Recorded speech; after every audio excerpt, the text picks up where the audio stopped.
Hey, welcome back to Evil's Comics. I'm Evil Mike, and I got a review for you. This is Aftershock's Bunny Mask issue number 4. This is the last issue in the first arc of the story, written by Paul Tobin and art by Andrea Mutti. In a nutshell, most people have the first question of what is going on in Bunny Mask. And basically, it is in a cave, in a secret part of a cave. A wall was taken down, and something came out of that cave, that being three kind of entities that we know of, being the Snitch, Bunny Mask, and the Hollow. The Snitch was the reason on how the cave was kind of discovered, because the Snitch has the ability to get into people's heads and whisper things and allow certain truths to be told. But when the cave was opened up by our main character and a little girl in the first issue, we did get introduced to Bunny Mask, and from there, the rest of the story is pretty much who is Bunny Mask, what's going on, and that's kind of how the book is set up. It wants you to ask these questions, and they give you some information as the story goes. But picking right up from the last issue, we have our main character is once again talking with Bunny and with Bunny Mask, and she is basically talking about that she has learned what the dogs are and that she forgot, and she basically kind of makes them disappear. But as she's doing this, our main character does get bitten by one of the dogs, which she finds incredibly strange that this happened. But we do see, just like in the very first issue, he had his leg that was wounded, and she had licked it and it healed him. Just like that, she does do the same thing, and she kind of licks his wound, and instantly he, as a grown man, he experiences it differently. But it does instantly heal, but it feels automatically better, kind of thing. But she doesn't kind of stop there. She is drawn to his face, and they kind of start this whole weird makeout and eventually a sex scene. He is already dating, or kind of dating, B, which is kind of the real version of Bunny Mask. And we're still learning about that too, because the book wants you to ask a bunch of questions, and not even about B or Bunny Mask, but also about our main character Tyler, because they even get to the point where Tyler might be a fictional character, because we catch up here after they have had intercourse. Tyler doesn't, it looks like to us, the reader, that it's like a main part of the story and stuff, but to Tyler, his experience, it's almost like a dream. He doesn't even realize what happened. It's so quick and fast and fleeting and flashing, kind of thing. It's almost like he really didn't experience it. Like, it's almost like having a vision, but a little realer than a vision, kind of thing. But we do see the sheriff that has been kind of tagging along with Tyler, and they kind of talk about his situation, and the cop kind of tells him that the Snitch told him that Tyler was going to be here and it's ready to move on with the next part of the plan, type of thing. Tyler doesn't really know what's going on, but he does realize he might have done something bad, because he did just have sex with Bunny Mask. They basically at this point make the decision on going back to the original cave to find the Snitch and either kill him, arrest him, whatever they can do. But they do know that the story leads in that direction, back to the original cave. As they are going here, as I hinted before, the Snitch is bombarding them with truths that are all around them, that are the hidden secrets that are coming from people's thoughts, that are walking around them, deep dark secrets that no one is supposed to know, but they're just walking around and they can hear everybody's thoughts. The sheriff does make he drops a line about he wants Tyler to know that the Stitch does not tell him his secrets, that basically to the Stitch, Tyler is kind of like a void. And that's kind of where the writer kind of starts getting into your head, whether the main character is even a physical character, or is he a part of the dream type thing that we're a part of. I do know this sounds really confusing, but you know, if you take that from the beginning, that that cave was open, that some kind of magical, mythical, evil force or whatever it was, good force, was released from that cave, and that's Bunny Mask. Snitch was another version that was released from that cave, and it's some kind of, you know, mythical force as well, but more like the bad force. Because we kind of see that Snitch is against Bunny Mask, and Bunny Mask is trying to end Snitch. But we do see some other scenes where you know, B is trying to contact Tyler, because they have kind of been like dating, and kind of you know, he's been sleeping over due to recent events, and she is kind of steadily calling him.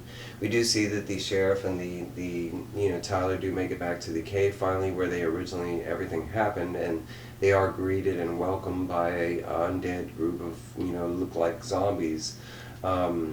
They instantly start blasting and trying to take care of the zombies and stuff, and they soon realize that it's like never ending, that they're even coming out of the walls and the ground.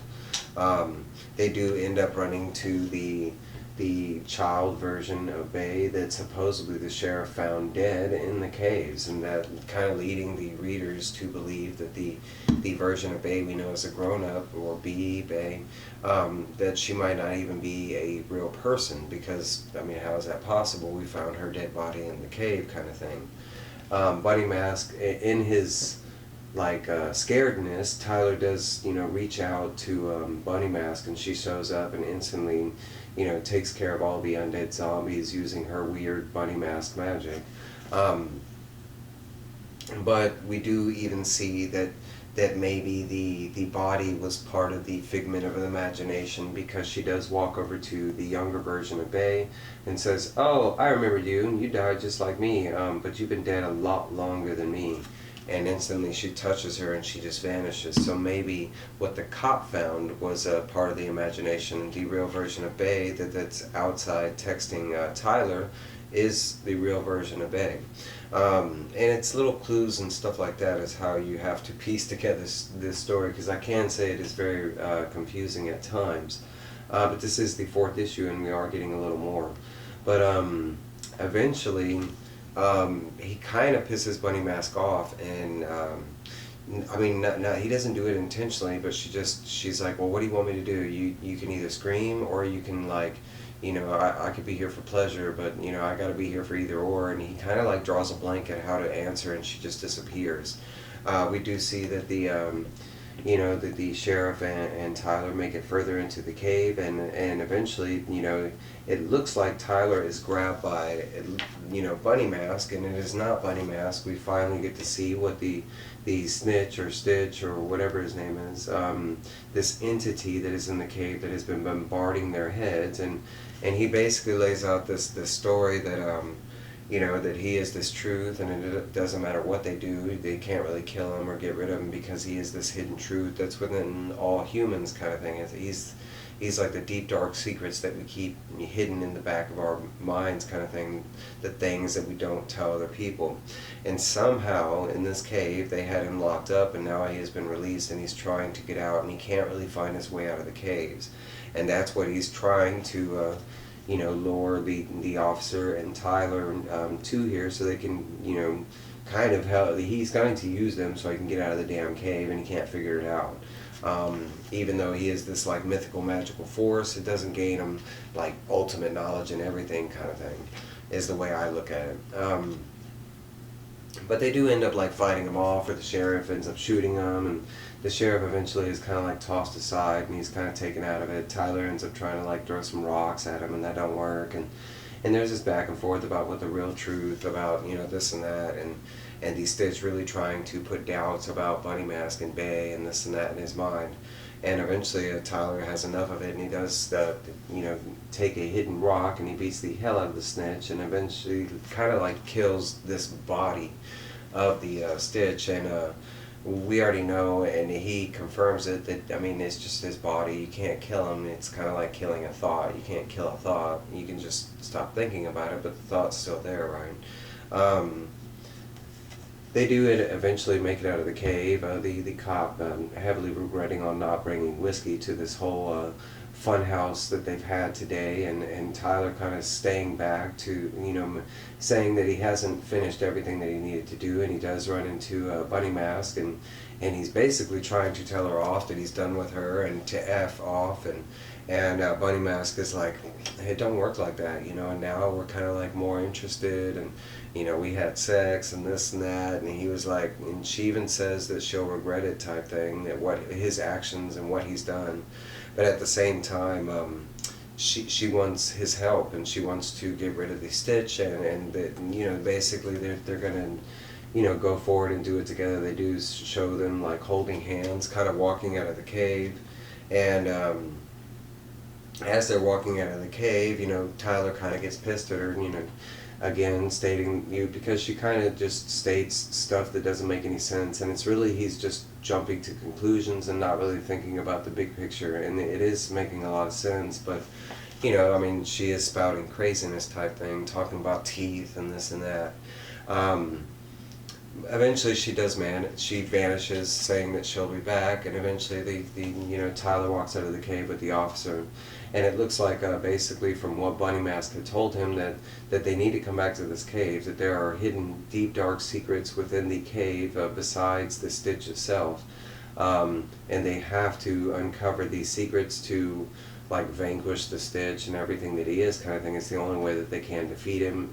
And it has to do with, it kind of reminds me of like maybe there's going to be a whole bunch of buried bodies or something like down there, and maybe there's like a mass grave. At the very end, we do find out that that this will continue on to a volume 2 coming in 2022.